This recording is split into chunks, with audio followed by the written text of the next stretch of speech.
Bonjour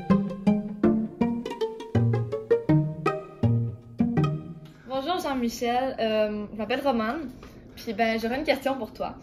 En fait, c'est que dans mes cours de théorie, j'ai appris à battre la mesure, d'une façon certaine, genre en 3-4 comme ça, en 4-4 comme ça. Ouais. T'sais. Puis quand je vais vous voir dans vos pratiques ou dans vos concerts, vous battez pas toujours la mesure comme je l'ai appris en théorie. Fait que je me demandais, pourquoi, puis est-ce que c'est ça?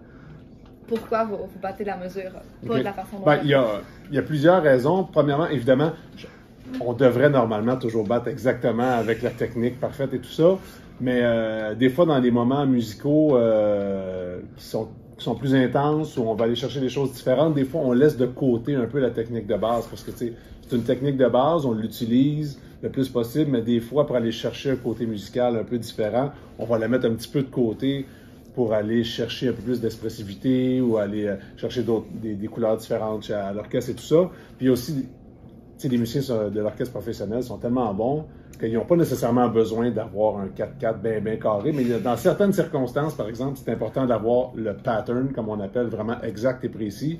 Quand on fait de la musique contemporaine, par exemple, les musiciens aiment ça avoir une battue qui est très claire pour pouvoir lire, se repérer dans les mesures, parce que des fois, c'est plus compliqué.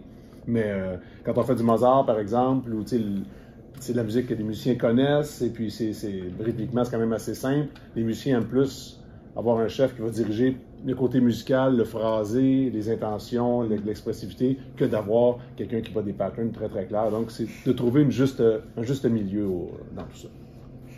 Merci. Je t'en prie.